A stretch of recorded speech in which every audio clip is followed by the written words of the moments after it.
மமதா வடக்கு நோக்கி நடந்து வருகிறார். அதாவது Mamata is walking towards north.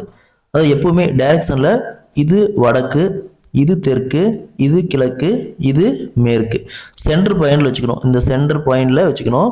So இப்போ என்ன பண்ணுறாங்க, மமதா அப்படிங்கிறீங்க வடக்கு நோக்கி நடந்து வராங்க. இந்த இடத்துல இருந்து நடந்து போகிறாங்க. இங்கேருந்து நடந்து நேராக வடக்கு பக்கம் போகிறாங்க. 4 கிலோமீட்டர் நடக்கிறாங்க. 4 கிலோமீட்டர் நடந்த பிறகு ஸோ இங்கேருந்து 4 கிலோமீட்டர் போயிட்டாங்க. போனதுக்கப்புறம் வலப்புறம் திரும்புகிறாங்க. அதாவது இவங்களுக்கு வந்து வடக்கு பக்கம் நடந்து போகிறாங்க. இவங்களுக்கு வலது புறம், அதாவது ரைட் ஹேண்ட் சைடு பார்த்தோம்னா இந்த சைடு இவங்க பார்த்துட்டே போனால் இது லெஃப்ட் ஹேண்ட் சைடு, இந்த சைடு லெஃப்ட் ஹேண்ட் சைடு, இது ரைட் ஹேண்ட் சைடு, இது லெஃப்ட் ஹேண்ட் சைடு, இது ரைட் ஹேண்ட் சைடு. இந்த பக்கம் திரும்பி அகைன் பார்த்தோம்னா 3 கிலோமீட்டர் நடக்கிறாங்க. மறுபடியும் 3 கிலோமீட்டர் நடக்கிறாங்க. ஸோ இந்த இடத்துல நிற்கிறாங்க. இப்போ 3 கிலோமீட்டர் நடந்து இந்த இடத்துல நிற்கிறாங்க.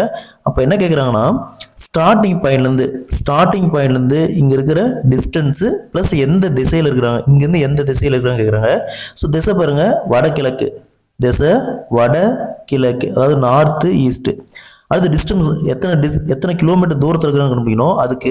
இதுக்கு ஃபார்முலா பார்த்தோம்னா distance equal to A square plus B square, அப்படியே ரூட் எடுக்கணும்.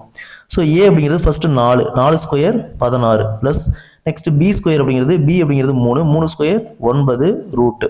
ஸோ ரெண்டையும் ஆட் பண்ணால் ரூட்டுக்குள்ளே 25 வரும். ஸோ 25 ரூட்லேருந்து எடுத்தோமா 5. திசை பார்த்தோம்னா 5 கிலோமீட்டரு, ஸ்டார்டிங் பாயிண்ட்லேருந்து 5 கிலோமீட்டரு, திசை நார்த்து ஈஸ்ட்டு. ஸோ பாருங்கள், option A 5 kilometre north east, option A is the correct answer.